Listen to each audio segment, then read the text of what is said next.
Sarah Ellen knelt beside the bedstead with a shovel blade, lifting thin boards one by one, while the peddler at the door laughed that no decent woman stored supper where a child laid his head.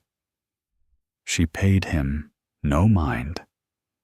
A candle stood on the floor, and each time she held it near the narrow vent cut low through the north wall, the flame bent inward and trembled blue at the edge. Outside, the last crust of snow was already softening under a strange early warmth, and water dripped from the cabin eaves in slow, steady taps. The neighbors said the ground under a bed would turn foul before winter broke. Sarah Ellen kept digging anyway, because she knew the real danger had not come with the thaw. It was coming after it.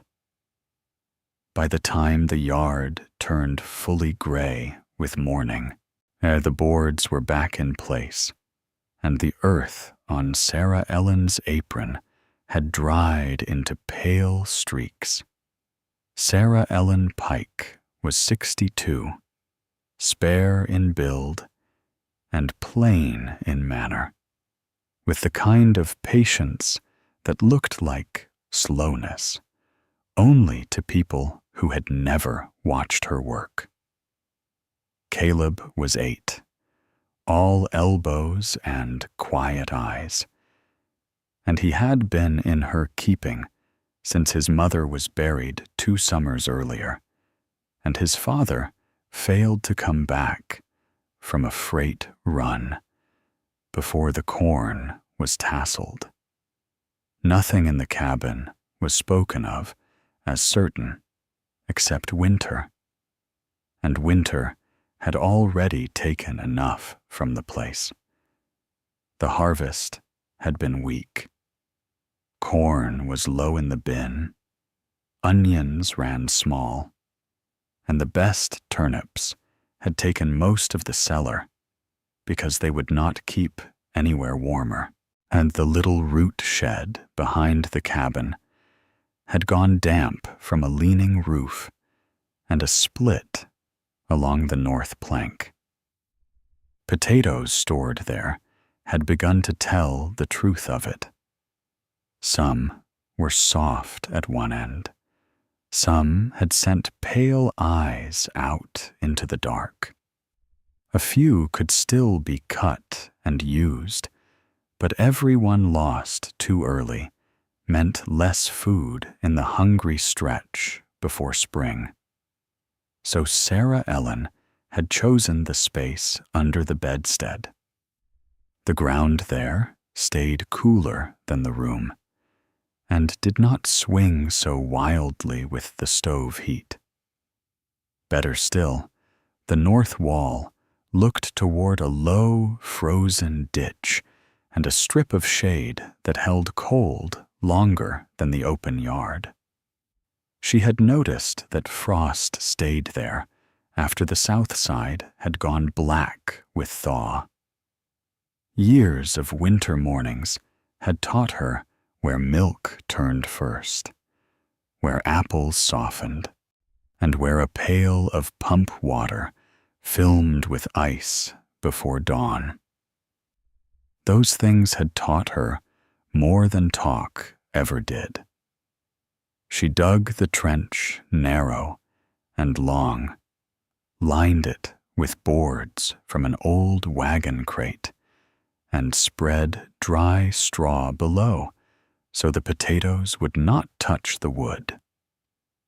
At the north end, she built a low vent box through the sill space, so colder outside air could settle into the trench when the weather allowed it. At the inner end, she left a small gap she could narrow or widen with folded cloth and a wedge. The candle told her whether the air was moving right. When the flame leaned inward, the trench was borrowing cold. When it stood still, she knew the day had turned too soft to trust the outside air. Neighbors saw enough of it to shake their heads. Harlan Mays said food belonged in a pit or a shed, not under blankets, and his wife worried the smell of earth would rise into the bedding. The peddler, pleased with his own wit, said the boy would dream in dirt and rot. Sarah Ellen answered none of them. She carried the first basket indoors, sorted each potato by hand, and laid only the firm ones below. Bruised ones were kept aside for quick meals. Caleb watched with his shirt hem twisted in one fist. He was less mocking than uneasy. He asked whether the potatoes could breathe. He asked whether mice would learn the place. He asked whether the floor would sweat when warm weather came. Sarah Ellen showed him the straw, the space left between the rows, and the candle flame bending at the vent. That was the breath of the trench, she told him. Food kept best when watched, not abandoned. He seemed to trust the candle more than the explanation, and that was well enough. For 3 days, the weather held hard and proper. Before first light, Sarah Ellen brought wood in, checked the vent, and ran her fingers through the straw nearest the opening. Caleb carried chips for the stove and learned how to lift a board without scraping the edge. Each evening, she drew up only a few potatoes for supper and left the rest hidden under the planks. The candle kept leaning inward. The trench was doing what she had built it to do. Then the thaw deepened. It did not arrive with thunder or wind. It came as softness. Snow went to slush on the south side. Water ticked from the eaves. The lane grew dark and greasy under wheels. Sarah Ellen noticed the change. First, in the smell that entered when Caleb opened the door with a load of kindling. It was no longer the iron smell of clean cold, and it carried wet earth, leaves, and the tired sourness of thawing yards. By afternoon, the cabin felt close. Damp caught at hanging clothes. Even the tick in the bedstead seemed to hold more warmth than it should. Warmth in deep winter was no kindness to stored food. Sarah Ellen changed her handling at once. She narrowed the inner gap so moist room air would not drift too freely into the trench. She moved the near basket farther from the stove and told Caleb they would eat from the bruised stalk first until the weather settled.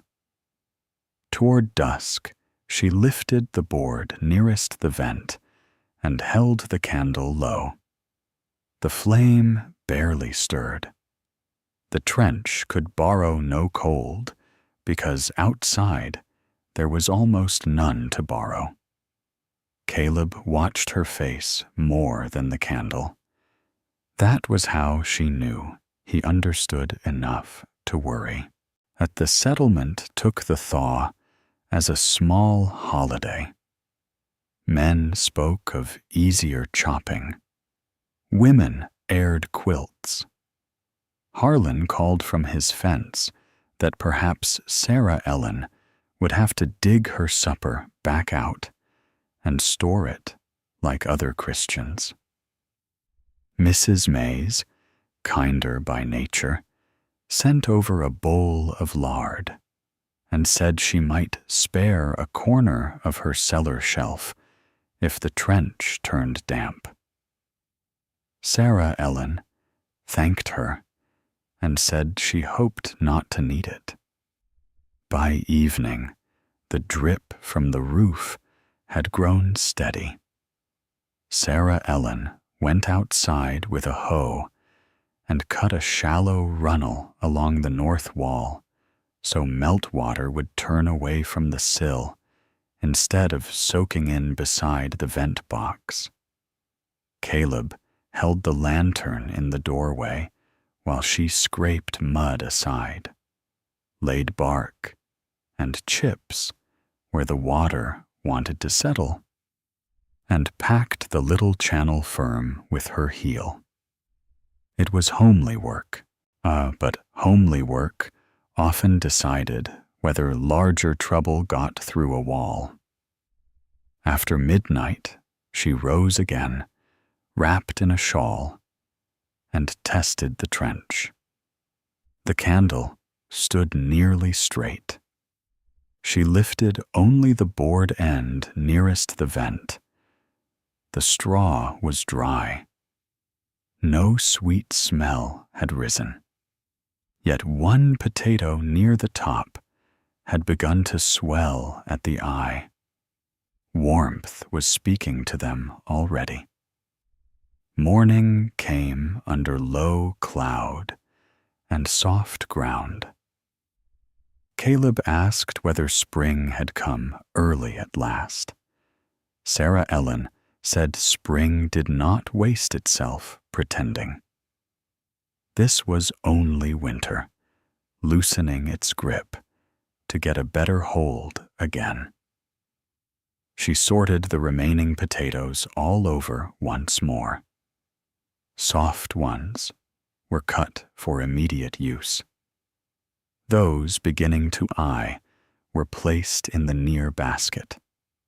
Only the hard, tight-skinned ones went below, laid in 2 loose rows with fresh straw between, and she left space near the vent for air to move and turned none of them carelessly.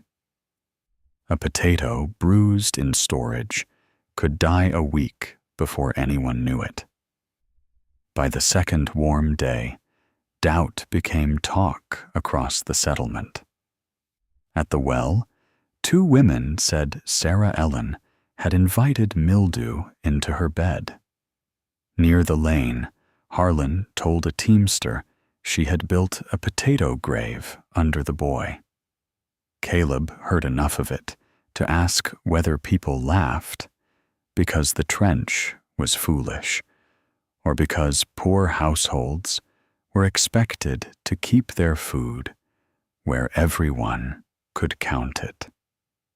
Sarah Ellen stood a moment with her hand on the flour barrel. Then she said that some people laughed first because it spared them from looking closely. A person who looked closely might have to admit another person had seen something useful. The maize root pit turned wet at one corner as the Rudder family lost onions from a basket kept too near the chimney. Word came that smoked meat at the creek place had begun to sweat in the loft. Sarah Ellen kept checking her own store. 3 times a day, she tested the trench with candle, hand, and nose. No damp smell, no slickness on the boards. The potatoes nearest the north end still held their weight. On the 3rd evening, rain came, thin and steady. Sarah Ellen set a pot under one drip inside the cabin where the chinking had shrunk, packed fresh clay into the seam above it, then checked the north sill again. She did not like the look of the ground outside, and did not wait for morning. While Caleb slept, she pulled on boots, took the hoe back out into the rain, and deepened the little drainage cut she had made earlier. Mud climbed to her ankles, water soaked the hem of her skirt, and the lantern, set under an upturned pail, cast just enough light to show the trickle bending away when the channel was finished. Small ditches turned water. Water turned away from a wall had less chance to ask for more. Near dawn, the rain stopped. By sunup, the air had changed so sharply she felt it in her teeth. The warmth had thinned. By midday, a north wind was running over the fields and pressing cold against the cabin again. Caleb stood at the doorway and said he could smell the freeze coming back. This time, Sarah Ellen agreed. That was the true test she had feared. A thaw could wake stored potatoes. A hard refreeze after waking could blacken them inside or freeze the skins near any draft that struck too hard. A trench under a bed, if it had gathered damp or if it drew the returning cold too fast, might spoil everything at once. To Sarah. Ellen prepared all afternoon. She brought up every potato from the top layer that showed the least swelling at the eye and set those aside for near meals. She shook out the straw nearest the vent and replaced it with drier straw from the loft. She fitted another slat at the inner gap so the draft could be narrowed by degrees instead of guessed at. She laid a folded feed sack over the planks, not to warm the trench, but to keep stove heat from striking down too suddenly from above. Then she took Caleb outside before dusk and had him gather frozen leaves and dry corn stalks from the lee side of the fence. She packed these lightly around the outer vent box, not blocking it, only shielding the opening so the cold would settle in rather than lash straight through. Caleb asked why the cold had to be let in slowly now, when before it had been wanted. Sarah Ellen said because a stored potato pulled too fast from warmth into bitter cold lost itself inside, where damage would not show until it was cut open. He nodded as though that made plain sense, and perhaps it did.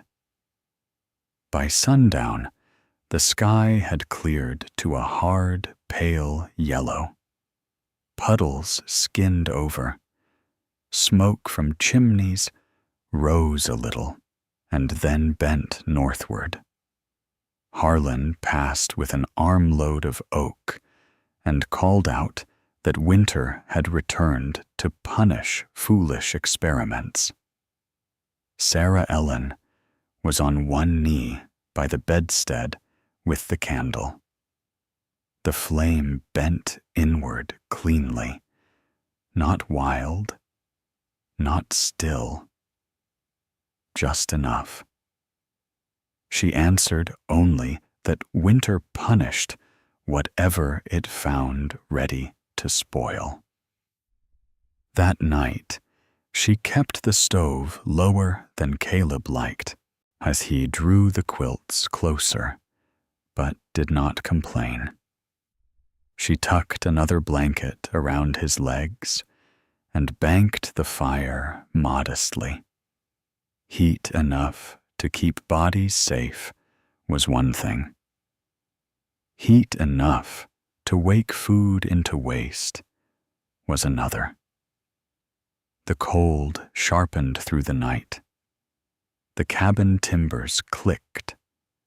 A seam by the window traced silver frost before moonrise. Sarah Ellen woke twice to test the board cover with her fingertips. Cool, but not biting. The second time she held the candle near the inner gap and found the draft drawing a little too strong. The north wind had risen. Potatoes nearest the vent could freeze if the cold struck rather than settled. She pinched the cloth tighter, reset the wedge by no more than a thumbnail's width, and waited until the flame bent only slightly. Then she went back to bed. By first light, the deep freeze had taken the settlement whole. Fence rails wore white rime. The lane had turned to ridged stone. Sarah Ellen opened the north plank, reached in, and drew out 2 potatoes from the outer layer and 1 from the middle. All were firm. Their skins were cold and dry. She sliced one open at breakfast, the flesh held clean and pale. Harlan came by before noon with his hat in both hands and worry instead of laughter on his face. The warm days had started some of his own stock turning, he said, and the hard freeze after had taken the rest by surprise. He asked whether anything could be done once softening began. Sarah Ellen told him the truth. A soft potato might feed chickens or thicken immediate soup, but it would not be stored back to health. He looked past her then and saw Caleb lifting one bed plank with careful hands. He said nothing about poorhouse thinking that day. By midday, it was being said across the settlement that Sarah Ellen's underbed trench had not turned to slime or frost. Mrs. Mays came with a bowl to return and stayed to ask whether the trench ran the full length of the bed. Sarah Ellen answered what she could. She never said the method would save every house. Too much depended on dry soil, drainage, sound sorting, and the discipline to keep looking. But she explained the plain bones of it. Only firm potatoes, no heaping, dry bedding, cold invited gently, wet turned away, and no store ever left unseen for long. Still, one cold morning proved little. Potatoes meant for winter had to live through swings in weather. Not one change. Sarah Ellen kept to her habits. Morning and dusk, she tested the candle. The vent was widened or narrowed by the thickness of a finger joint as conditions changed. Caleb learned to trust his nose before anything else. Good storage had little smell. trouble announced itself in sweetness first, then sourness. Every few days, the top layer was turned, and one from the middle was cut open. Bruised or waking potatoes were eaten first. Waste stayed small because watchfulness stayed constant. The refreeze held for a week. During that time, the settlement changed its tune in the quiet way proud people did, by asking questions as though they had thought of them alone. Harlan borrowed a spade. A widow up the lane sent her granddaughter with 3 eggs and a request to know how high the board lining should rise above the dirt. Sarah Ellen answered each one plainly. She had only learned to look hard at what a house already offered. Caleb listened to all of it. He had heard the laughter first.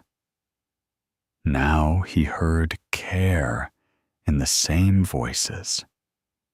One afternoon, while stacking kindling by the stove, he asked whether being right always felt as good as he had imagined.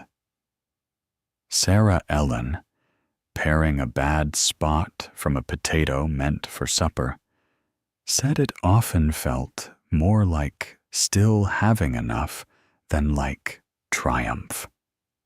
The answer seemed to settle him more than praise would have done.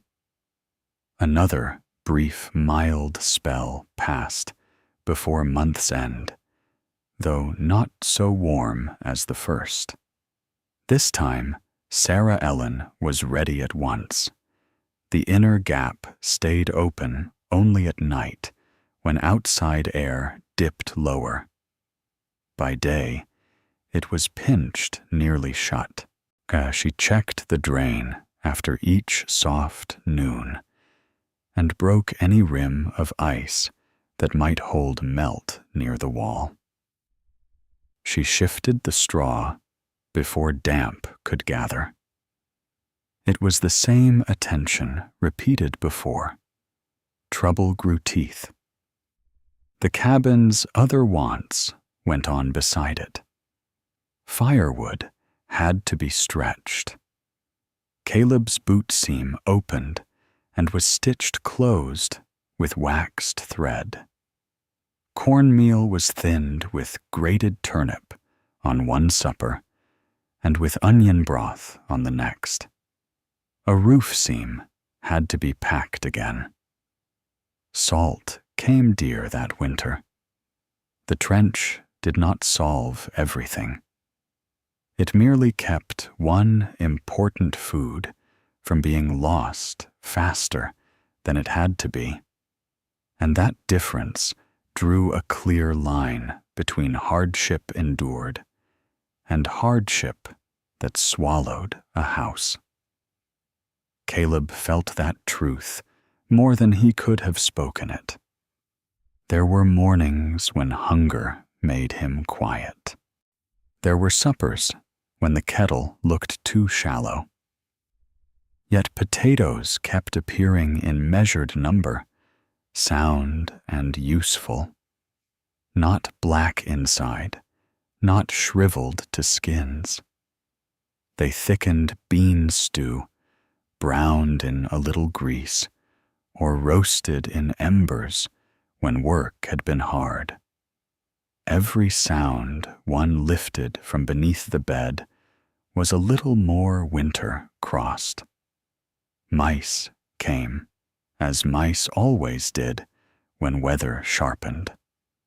Sarah Ellen trapped them under the table and near the flour barrel, but never by the trench itself. She kept peelings away from the bed, brushed loose dirt from every potato before storing, and swept each evening. Cleanliness was another kind of fence. Caleb asked once why the mice did not gather where the food was hidden. Sarah Ellen said hidden food drew fewer thieves than carelessly announced food.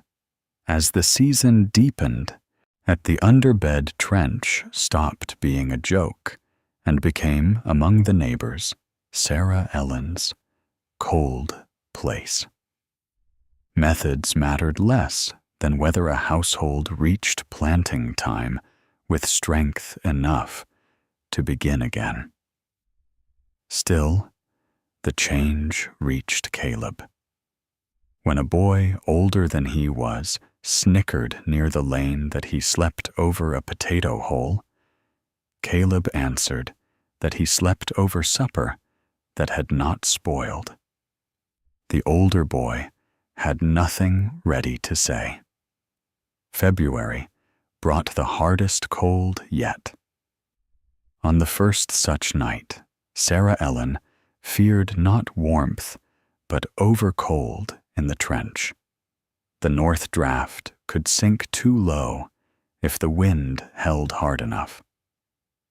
So she closed the inner gap to a mere thread, packed more leaves around the outer vent, and spread an extra layer of straw over the top row below the boards.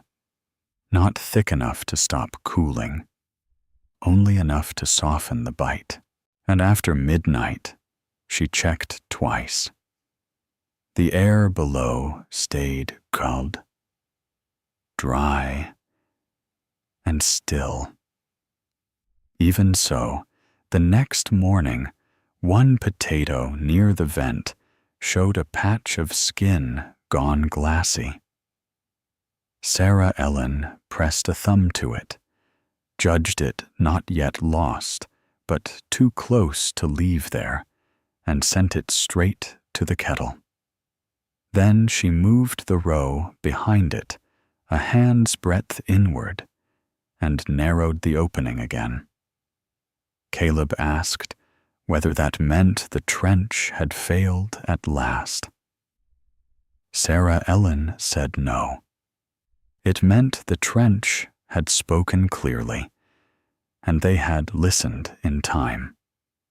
Harlan had not listened as closely in his own copy of the method. He came later with 2 blackened potatoes in his hand, and no pride left in him at all. He had left his vent too wide through a windy night.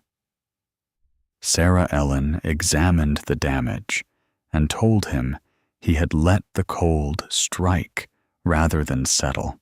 Had he said he had thought more cold meant more keeping. She told him more was not the same as better. Caleb stood by the stove, tending the poker and hearing every word. After that, winter became less about invention than constancy. That suited Sarah Ellen. Great gestures were rare use in a season made of repeated small needs. She patched, checked, turned, sorted, cooked, and saved. By the time the last third of the hidden store was reached, the potatoes were smaller from natural drying, but still sound.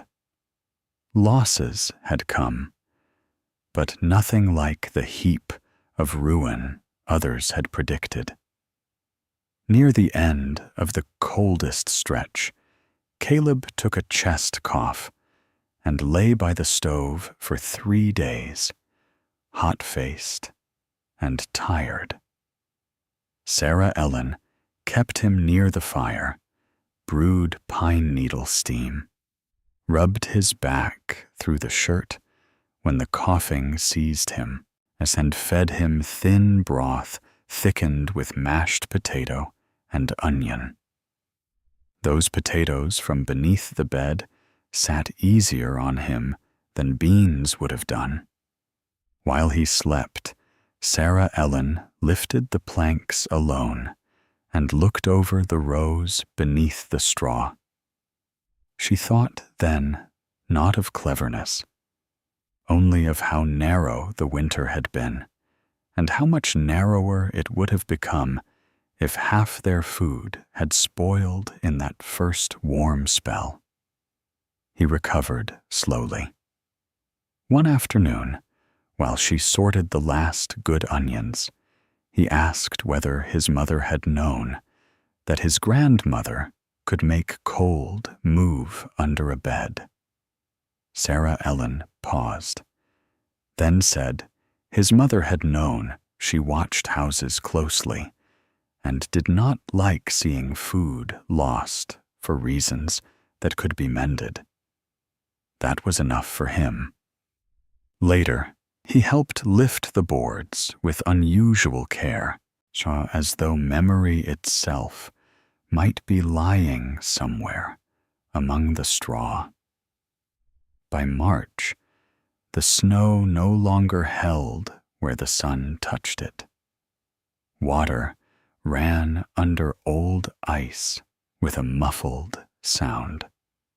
Sarah Ellen knew the trench was entering its last and trickiest stage.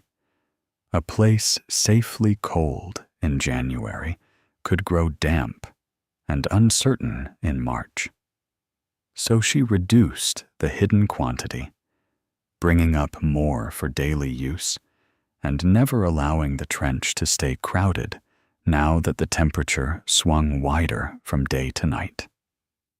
She also set several of the best small potatoes aside, where they would neither freeze nor soften too much. A household that ate every sound thing in March might go hungry again in August. The final proof came not in spectacle, but in count. On a clear morning late in the season, when the fields showed dark ribs between the snow patches and geese sounded faint above the woods, Sarah Ellen drew out the last basket from under the bed. Caleb knelt beside her. The straw was dry. The boards smelled of wood and earth. Nothing worse. Between what had been eaten, what had been used early, and what had been lost in the ordinary way of long keeping, there remained enough firm potatoes to carry them through the lean weeks before true spring food would begin. Sarah Ellen sorted them into 3 groups on the floor: those for immediate meals, those for careful stretching, and a precious smaller lot fit to save for planting pieces. Caleb touched one of the seed potatoes as if it were already growing. He asked then whether she had known from the first that the trench would work.